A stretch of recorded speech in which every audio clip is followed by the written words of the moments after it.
All right. Well, happy Friday and welcome back, or welcome if it's your first one of these that you're listening to another future focused weekly update with the goal of keeping you 10 steps ahead of what's happening at the intersection of business, tech, and human experience, but also hoping just providing some additional context and thoughts into how to react and respond to all this stuff. Because there's just a lot happening. Honestly, every week that goes by, I feel like I'm slightly adjusting my thoughts on things based on new developments and all this good stuff.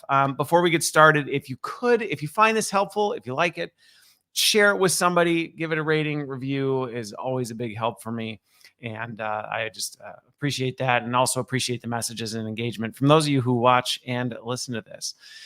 Okay, so I've got a bunch of topics that I want to dig into. The first one I wanted to touch on, I've talked to a lot of people recently and have seen a lot of news about the whole AT&T data breach. And what I see is a lot of people reacting to sometimes misunderstanding what's actually happened. And then I also sometimes see people, because we just see so much of this data breach stuff, they just don't even really react to it. They just go, whatever, it's just yet another thing. So I want to talk a little bit about what it is and how we can think about it, some of the things that I think we can take from what's happened with the whole data breach. So if you hadn't heard about it and you are an AT&T customer, it's probably at least good to know. But even if you're not an AT&T customer, you should know what happened. So recently there was a big data breach, pretty massive data breach, which that's where I see some of the hype. People hear, oh my gosh, every single customer by AT&T had all their information stolen. It's like, well, that's not actually what happened. I mean, it is a massive data breach. So basically, the chunk of data that was stolen includes all the LAN and cell phone numbers for all of its customers. So that's where the massive part comes in. But the part about it, and what it does include, here's what it does include, is it includes the records of the calls and texts between May 1st of 2022 and October 31st of 2022. So even that can sound like everybody's call information from all landlines and all this has been breached out.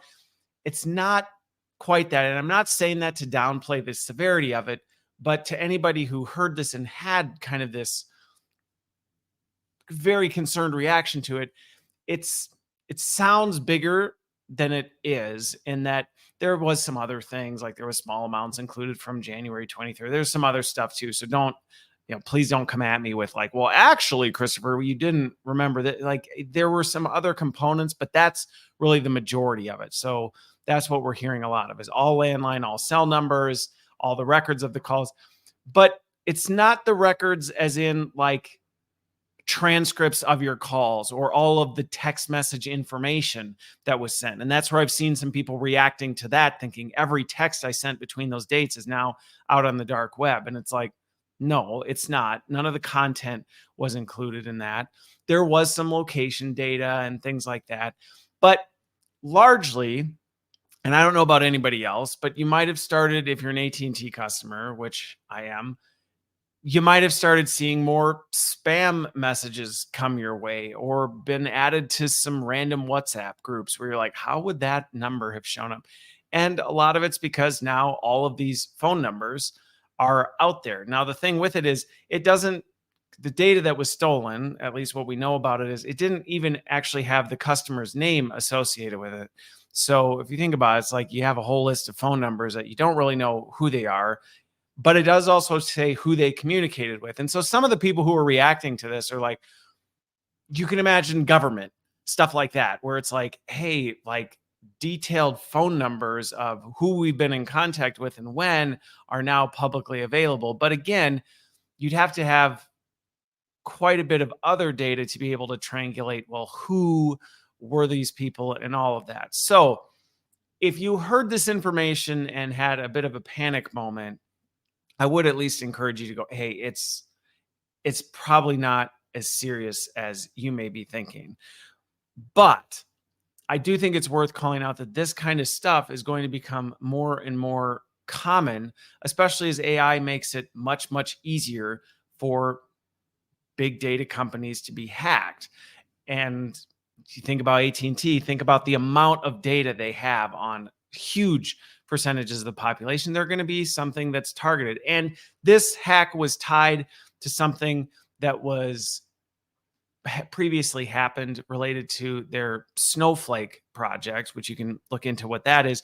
But this is also one of these things where we don't always, if you aren't familiar with data practices and stuff like that, I just want to kind of help give some context to how this stuff can happen. Because Snowflake was essentially a way that third-party people had access to their customers' AT&T data so that they could, in aggregate, cut the data and look at things and look for trends and stuff like that.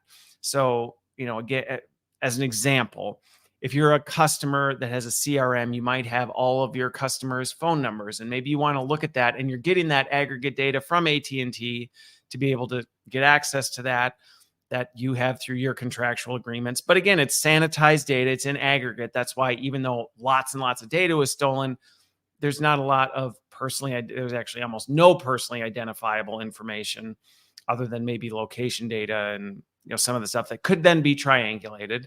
And then they're using that to then scour through this. So sometimes this stuff happens and it's like, well, the way they got access to AT&T wasn't actually they hacked AT&T. They hacked somebody who was a customer that had access to Snowflake data that then they could reverse engineer and go back. And so I think the other thing that is important to be mindful of is you can hear about these breaches and want to, yell at AT&T and go, AT&T, you need to get this figured out.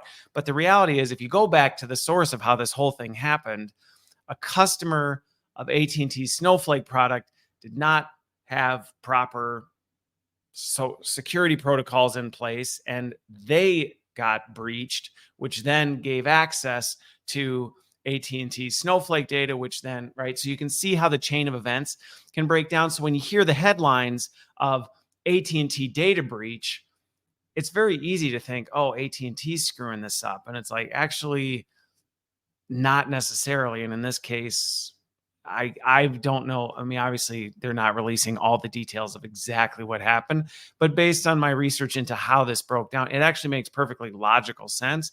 And I actually think AT&T may not even be the ones who's really at fault in all of this. But we all got our package of, hey, go sign up for Social Security protection, blah, blah, blah, all that stuff. Now, I think the point with this is, first of all, one, like I always say, be slow to react. Take a little time to dig into this, because there were some people that I've interacted with. I mean, I got some messages when the information came out and, they're freaking out and blowing up AT&T and, it's the end of the world. And it's like, calm down and actually take some time to get to know some of this stuff. But I think the other thing, because I don't want this to be taken as downplay, oh, it's no big deal, AT&T, all these phone numbers were leaked. No, it is a big deal. And it's definitely a bigger risk for some people more than others. And with AI, even what can seem like insignificant data, I'm not going to downplay the fact that even what can seem like completely insignificant data can, with AI, give actually a lot more data. So you may go, oh, it's just phone number and who they were talking to and some location data. I mean, you throw that in the right hands, somebody can very quickly identify that. Now, does anybody care about Christopher Lind and what? Well, they know, well, he's always home, so who else is he calling? And I don't talk to anybody on the phone. So again, for the average person, this breach in particular is probably inconsequential. But what I don't want to downplay is the fact that data security is real, and we often take it for granted and don't really think about this stuff. Because one of the hacks that they dealt with earlier this year actually encrypted passwords for a large population of their customers were breached, and they were very easy to decrypt. So someone could have pretty easily reverse engineered people's passwords for AT&T, which most people have terrible password practices. So you figure out their AT&T thing, pretty soon you're like, well, I can figure out their banking and I can figure out all this other stuff. So we have to take our data security practices seriously. And if you've listened to any of my other stuff, I'm always encouraging people, like, if you don't have two-factor authentication and you have the option, I get it can be a little inconvenient, but in the long run, it is absolutely worth it to take some of these steps. I think in the past it was make sure you have secure passwords, which honestly, I think is an absolute hassle when you think compared to two-factor authentication. You want to try and remember a 37 inconsequential series of numbers and letters and go, oh, get a password vault. Yeah. And then the password vaults get breached or you forget it. And there's lots of things where there are easy but simple ways to secure your data. And I just want to encourage people again that maybe calm down if you think the AT&T data breach is the end of the world. Also, don't get pissed off at AT&T because quite frankly, I think that they got screwed by a customer who didn't take things seriously. But as an individual, take it seriously and take some of these easy steps. If you don't know how to set up two-factor authentication, Google it and look it up. It's very easy to do, and it'll help you have security so that when stuff like this happens, you go, but the reality is we're going to see more and more of it, and it's going to keep coming. Okay, number 2, there's been a lot of recent attention on creating child-safe AI. I read an article on futurism that then led to me going down the rabbit hole on all this. And one of the other things that I will say, be very careful about, what you see in some of the reports and the articles that come out is sometimes you'll hear stuff that's hyped, like this just happened. Then you look into it and you're like, that happened 3 years ago. So one of the big things that was being hyped about this is like Alexa told a girl to stick a penny in a wall socket as though it just happened.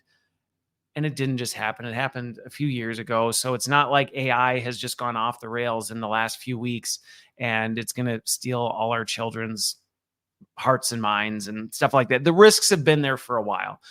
But what going down the rabbit hole really highlighted, and I think it's an important call out for all of us, but especially those of us with young kids, is that AI is, at least the AI we have today that is really readily accessible, is not really safe for kids.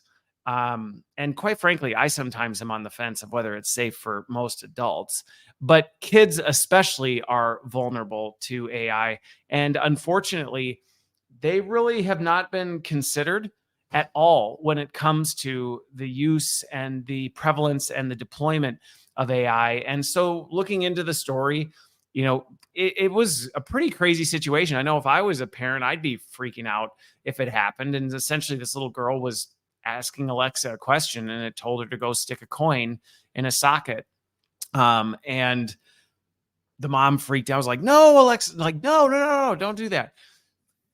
May again seem like, oh, that's just kind of funny. Mom caught it. No big deal. But when you think about some of this stuff, I mean, there's other stuff. The Washington Post, I can't remember when they released it. One of their, reporters did an investigative thing, pretended to be a 13-year-old asking Snapchat's AI how she could lose her virginity to a 31-year-old and then outline the details of how this AI was very comprehensive in its response to this. Now, where I thought it was really interesting was this led me to a detailed report that was done by Nomisha, I think it's Nomisha Kurian, Kurian. You can look this thing up. Google the empathy gap by let me look.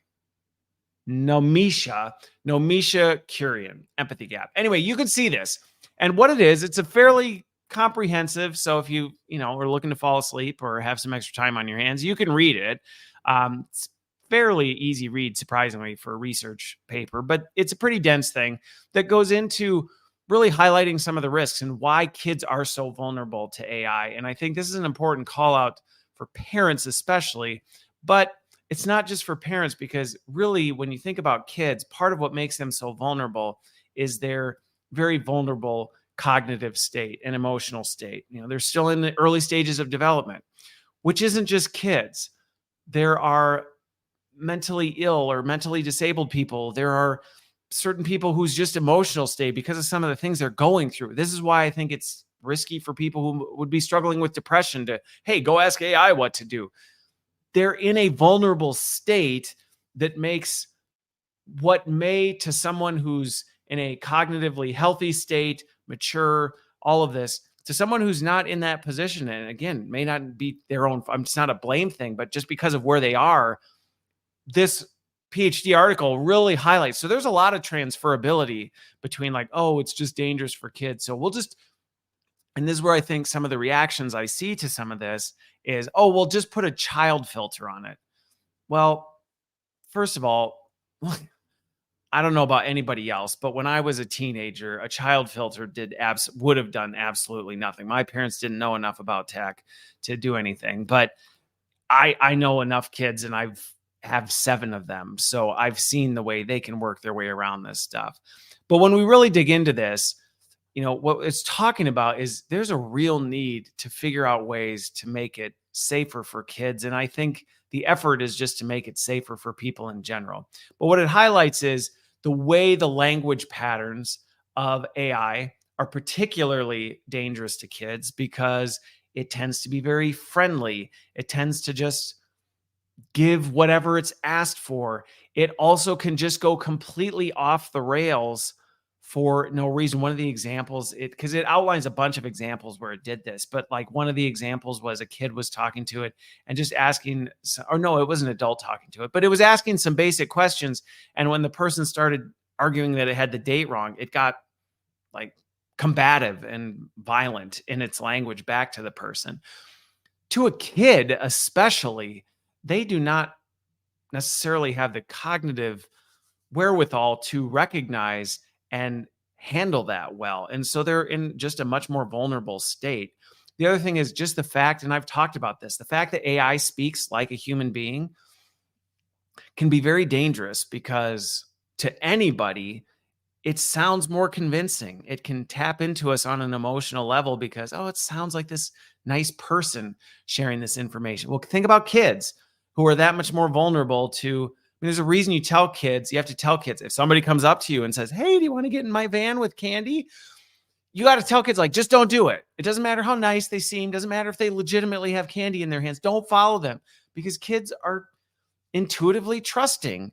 They're intuitively gentle. And so they're going to think, oh, well, nobody's possibly going to give me bad information type of a thing. So they're just at a higher level of vulnerability. And this paper really outlines a pretty profound case of why they are so much more vulnerable. I think what we have to do is now think about that vulnerability and say, yes, maybe kids are even more vulnerable, but what are we doing to educate adults about these things as well? Because adults, there may be seasons you're not vulnerable. Then there's going to be seasons where you're much more vulnerable, or situations or topics.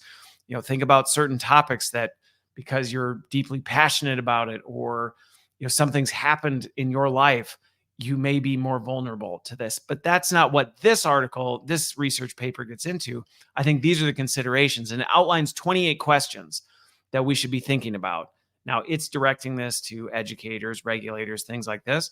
But I would actually encourage people to go read it and scroll right to the bottom and read the 28 questions, because there's some good fodder for consideration and things to be thinking about in terms of, hey, how do we better prepare this? And if you're a parent, it'll be especially helpful, because some of the other things that were concerning about it was the fact that, it asked how many kids are actually actively using this. Because I'm sure people listening can be like, oh, are kids really using this? I don't think you know kids very well if you're asking that question. But the concerning part is the number of kids using it versus the number of parents and caretakers who know their kids are using it is extremely concerning. So there's already this gap of, oh, I just am assuming they're not using, and they are, and that just opens more things. So I don't necessarily, in terms of answers on this, I think some of it, like I said, would be, I would encourage people to go look at the questions. Go look at the questions that it asks about, hey, what should we be thinking about? What questions should we be asking? Because it may help you process through some of this stuff, especially if you're a parent. But I think the other thing is we do need to think through some of this stuff. And if anything, we may have to wait for the tech companies to come up with kid-safe options, which you still don't see today. And I think we will start to see that. That would be one of the predictions I have, is that we're going to see kid-safe AI, but I don't know that it's ever really kid-safe. And I think that's one of the cautions I would give to people is, don't assume that even if they come out with a kid-safe AI, that it's kid-safe. You want an example of where that can go sideways, just go to YouTube and go to YouTube Kids. It doesn't take you very long to find stuff that you go, this is not really kid friendly, but it looks kid friendly and on the surface sounds like it. So my biggest thing is we just, especially if you're a parent, now more than ever, you need to be engaged and involved with your kids, because there is a lot of and you need to be talking about this stuff with them and asking questions and understanding if they're using it, and if so, how, and helping them understand what it means and the risks and the considerations, because AI is very convincing. And I talked about it multiple weeks ago about the data coming out that it's as convincing as a human being, if not more. So that's kind of the call out, but definitely check out the empathy gap report. It's pretty interesting on this one. All right. Number 3, it was kind of an interesting one. And at first I was like, a little excited. And then as I dug into it, I was like, I actually think there's some things we need to be concerned about. But it's an exciting development. It was in the Smithsonian, and it talked about the development in using AI to decode whales speaking to each other. And so I was like, wow, on first glance, and this is where you got to be careful with headline. First glance, you're like, whoa, we used AI. We figured out how whales are talking to each other. This is so incredible. And it does make sense. I mean, if you understand how language works, you understand there's lots of patterns. I think most people know whales make lots of noises, which to us can just sound random. It would be nearly impossible for any human to sit and listen to all the whale noises and make sense of it in any capacity because of how many there are. And so you throw AI at it, and they were able to do some really interesting stuff. They followed a clan of 400 whales for 13 years, something like that. I mean, you're like, wow, okay, that's pretty impressive. 400 whales over 13 years. That's a lot of data points. And that's a lot of whale noises that to us would sound completely inconsequential. Well, they threw AI at all of this, and it was able to decode. Well, let me be careful how I say this. It was able to identify 156 different codes. Okay, so this was the development, is that over 13 years, they gathered all this data. They used AI on it. Were able to say, hey, see if you can find patterns in this. And it did. It was able to find 156 patterns. That is a significant development when you really think about the fact that no human being, no team of human beings would be able to do that. So awesome, right? Where we have to be careful with it, though. And I think it'll be interesting to watch things like this.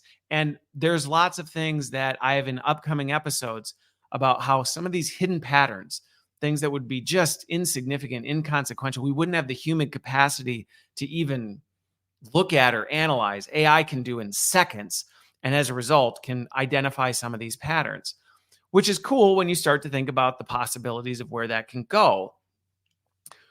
What we have not done, though, if you read this or you've heard about the whale phonetic alphabet, we have not figured out at all really how whales communicate or what they're communicating. We figured out they communicate, and we figured out there's a pattern to their communication. End of story. And once you go past that, that's where it starts to get into a lot of, well, it's possible that it might be this. It could mean these things, but we really don't know much else and anything beyond, hey, there's patterns to whales, and we've identified it down to these 156 after following 400 whales for 13 years. They could be nouns, they could be sentences, they could be words. We don't know. We don't really know the specifics of when these patterns were used and for what purpose and all of this stuff.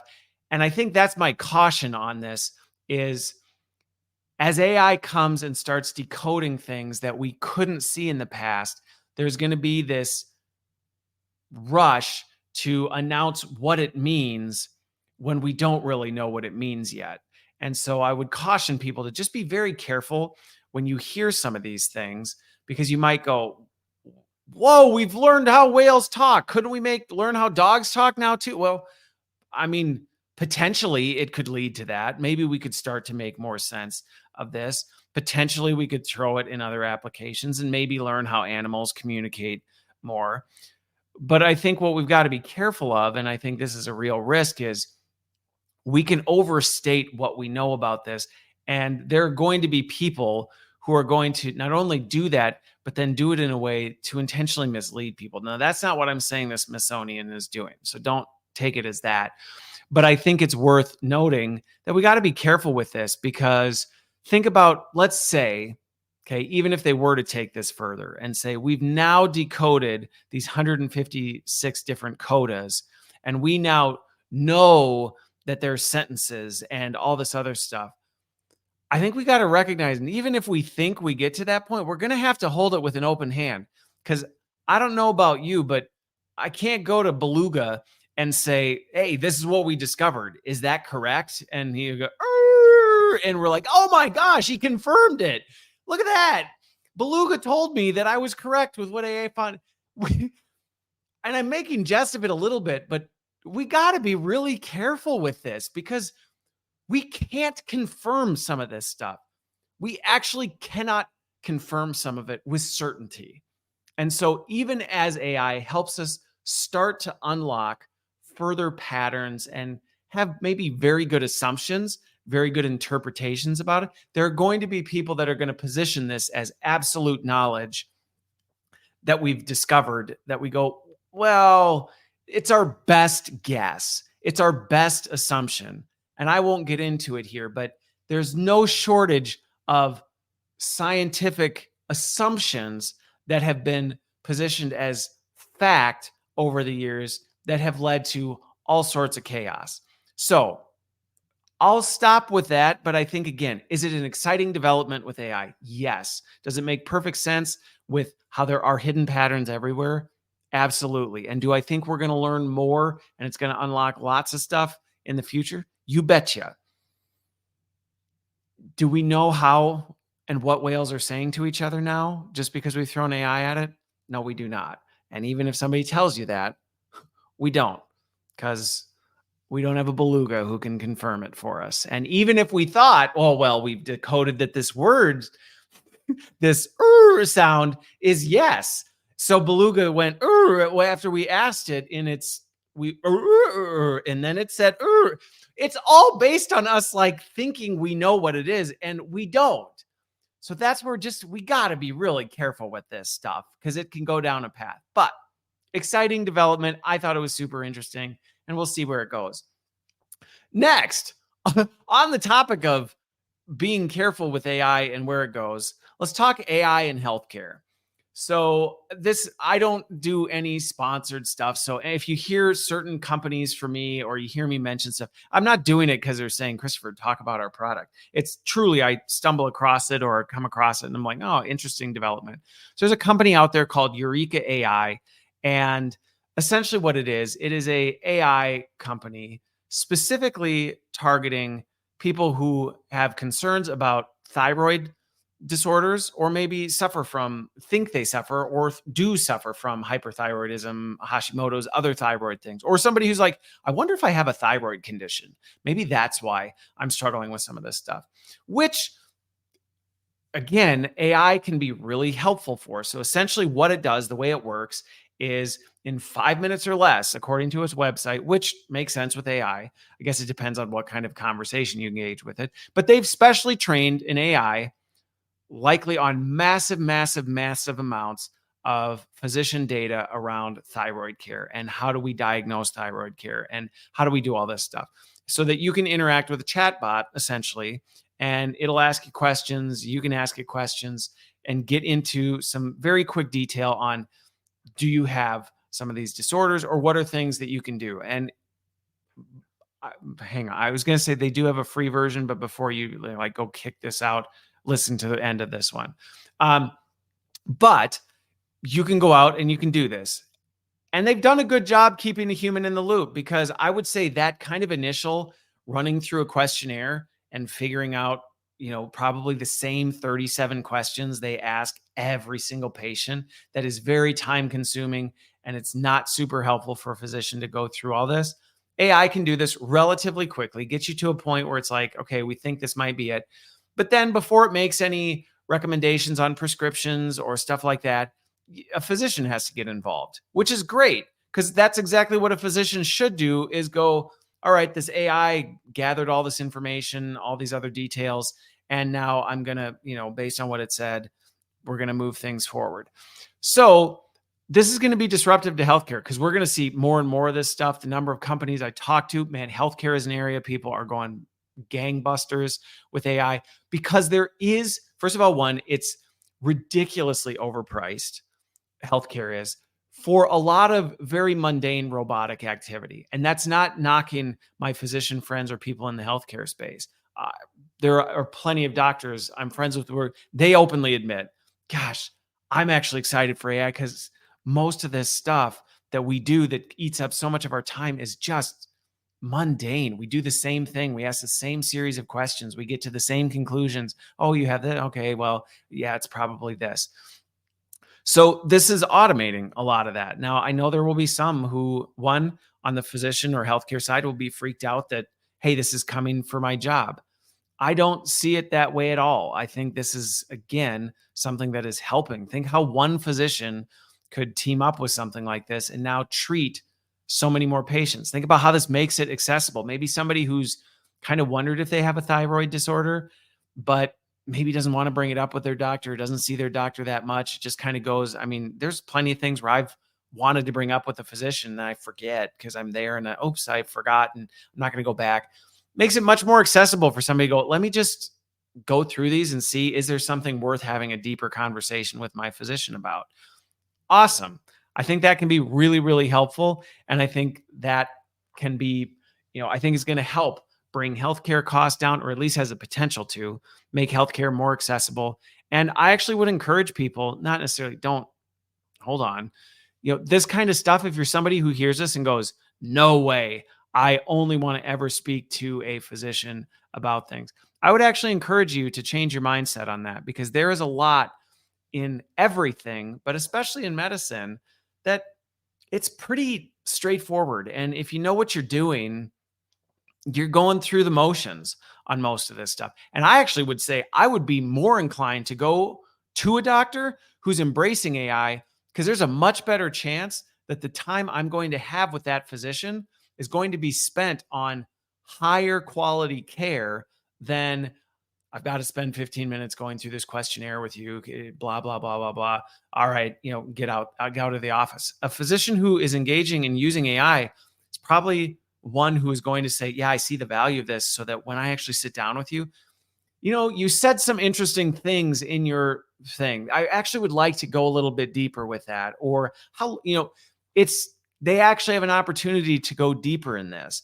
Now, where I would say be careful with some of this stuff, because I'm very excited about where some of this stuff goes, especially for this diagnostic stuff, being able to diagnose and get to a more personalized conversation, a better outcome faster and more efficiently. It's great for costs, great for health outcomes, great for accessibility. I think it's awesome. And, the fact that somebody, because they had, like I said, they have a free version, which caution warning, but they have a free version. So anybody could be like, I actually am just curious with this. I've maybe struggled with losing weight or gaining weight or, whatever. I wonder if I have a thyroid disorder. The fact that you can now discreetly, go out and ask some questions and go, hey, you know what? I'm better informed to go have a conversation with my doctor. And it's not just me Googling a bunch of stuff. I actually am talking to a healthcare AI that is specifically trained on this, and it is coming to these conclusions that I think is leading me to have a better conversation with my doctor. And they've built it with that process in mind. And I think that's something you need to look for in AI healthcare products. Is it designed intentionally to connect, to keep a human in the loop and at the right points? And this is an example that I think they've done a good job. I think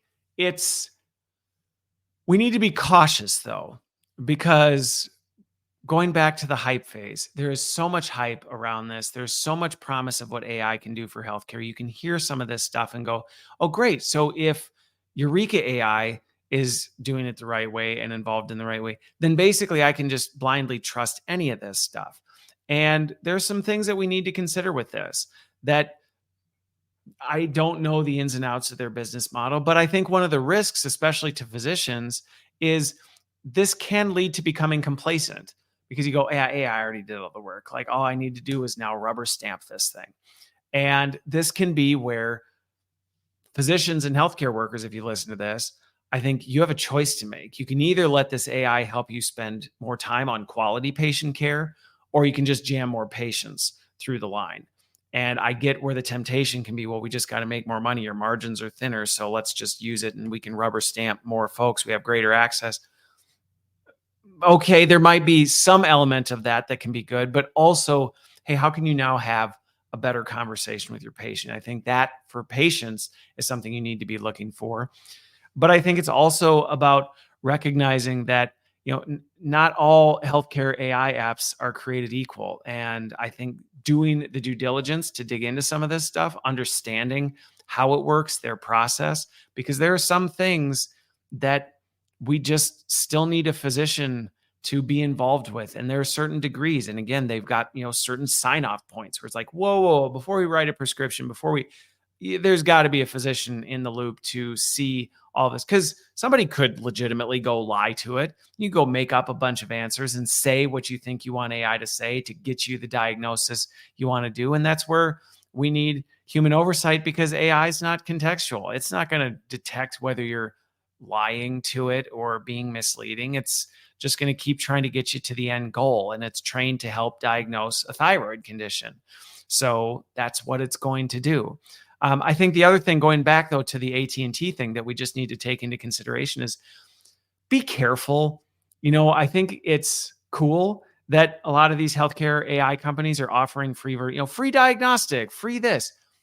The risk for you as the consumer is you could find yourself quickly going and signing up for all these things. You're giving out, when you really think about it, a lot of personally identifiable health information to a screen, and you don't necessarily know what. Now granted, they're bound by HIPAA and all this other stuff, so their data practices have to be really robust. But healthcare is not immune to a data breach. Healthcare is not immune to having something get hacked, or a customer of theirs gets hacked that then gives them access to their data. A physician is loosey with their stuff, and then somebody gets their credentials for Eureka AI, and suddenly they can get in and breach the data. Now, I don't say that to say fear that, because that could happen. That could have happened in the physical world too. But the risk is greater, because in the physical world, the likelihood that the mom and pop physician shop in your town gets broken into and all your health records get stolen was much slimmer than, hey, there's a company now that has millions of people's health data around their thyroid stuff. That's a much bigger target to hit. And so you just got to be mindful of that. And so my caution would just be, hey, don't just like go willy-nilly signing up for whatever because, ooh, it's cool. So just be careful. The last one is a more serious topic that I think we need to call some attention to, and it relates to data worker exploitation. I came across an article on TechCrunch that led me down a path to help me find dataworkers.org and the Data Workers Inquiry. And what's really happening right now is there is a lot of rising attention on the practices and the people actually involved in building this AI, which are often overlooked. And they're often people who end up being exploited in this whole AI boom. And these, the dataworkers.org is trying to draw more attention to it. They're doing some really interesting stuff. Data Workers Inquiry is trying to take action to try and help do something about it, to create regulations and guidelines for how data workers should be treated. Because to the average consumer, if you're an average consumer, you probably don't think much about how your AI is created and what went into it. You just know you go to ChatGPT or Gemini or Anthropic or whatever your favorite AI tool is, and you just use it. And you think, this is so great. I love it. It helps me with blah, blah, blah, whatever. And it's helpful for you. And that's awesome. But what you don't often think about is, but who helped build this? And what did they have to do to help build this? And were those people considered and were they protected? Because there can be a lot of misunderstandings about it. You may assume that the people who actually, everyone who was involved in building the AI is this highly credentialed, highly paid person who is, yes, they know what they're doing and they know the risks and it's part of the job that they signed up for. And if you're operating off that assumption, I'll just tell you right now, that is not the case.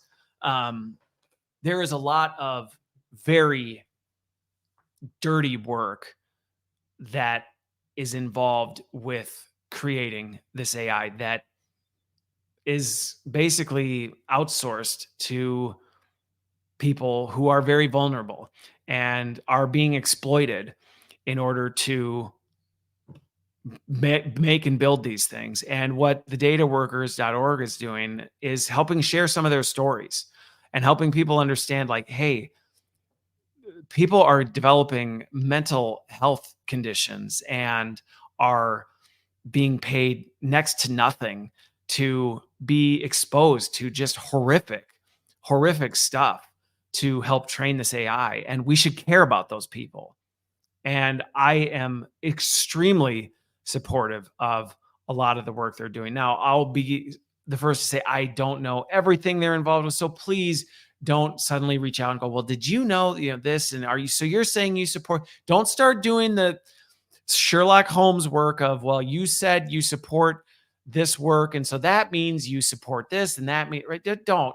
If you have questions, feel free to reach out to me. I will speak for myself in terms of how I feel about certain things. But what I do care about is the marginalized and the exploited who are being taken advantage of for a lot of this AI stuff in third world countries, or people who are just trying to feed their kids, and the only opportunity they have is to take a job staring at horrific images to go, not appropriate, to read through horrific stuff and go, oh yeah, we probably should put a guardrail around this. This is an inappropriate response by AI, and it's affecting them. And reading through some of the stories, hearing some of the stories, it will change your perspective. And I would actually encourage everybody to, whether you go check out data-workers.org, whether you look into the data workers inquiry, whether you just kind of Google data worker exploitation and make yourself more aware of, hey, this isn't all clean and pretty. And the way the sausage gets made, there's a lot of corners that get cut and there's a lot of people that get hurt in the process. And this is why ethical AI practices and AI for good is really important. And we as consumers should be pushing for that. We should be asking for that from AI companies. We should be demanding that, because it's not okay. No matter how convenient this AI is, and no matter how much of a benefit it is to you, if people are being exploited to get us there, then we just need to find better ways to do it.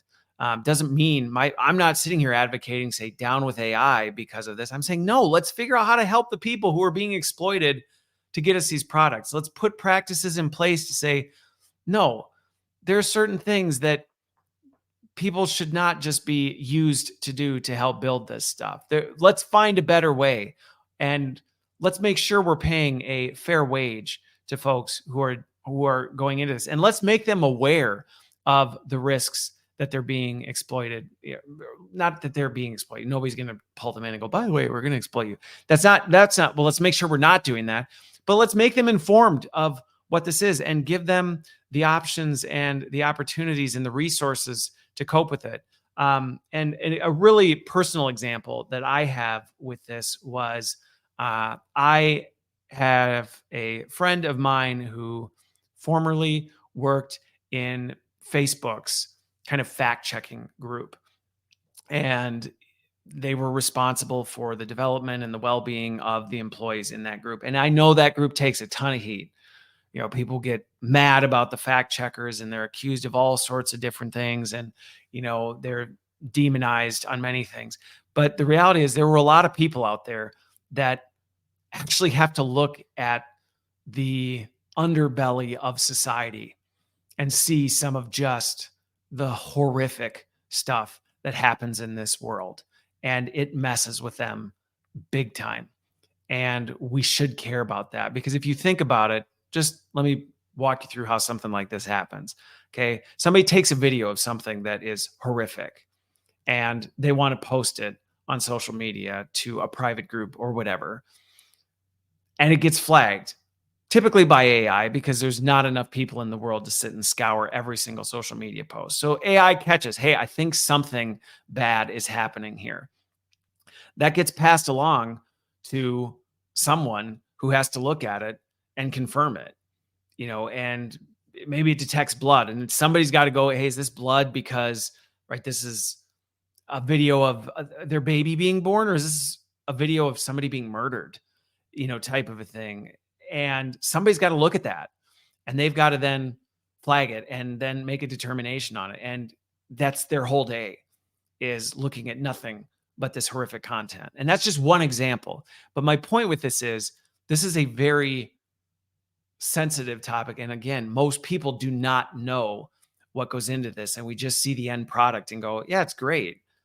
And if you're someone who goes, well, somebody's got to do it, I would caution you and encourage you to have a little bit more empathy about it. And if you're someone who goes, that's terrible, what do we do? I think one, it's just, hey, how do we create more attention around it? Share something about it, make people more aware, tell somebody, hey, did you know this? Because there's the vast majority of people I talk to when I'm like, do you actually know how AI gets built? Honestly, unless I'm talking on one of my talks where I'm talking to somebody who's deep in the industry, most people have no clue. And even some of the people I talk to who are deep in the tech space, they don't actually know how it got to where it is. They just know, well, I know where it is and now I'm building something off of it. They don't understand the supply chain of how they got there and the people who were hurt in the mix. And so it's something that we can just create more awareness about and drive greater expectations in the products that we buy and say, no, this is something we expect. We expect to know, if we're buying your AI product, that you did not exploit people and you did not take advantage of people, and you have healthy practices in place to take care of the people that, because in many ways, there's no getting around it. There has to be humans in the loop on certain things. But how do we make sure that those people are taken care of? They're aware of the risks.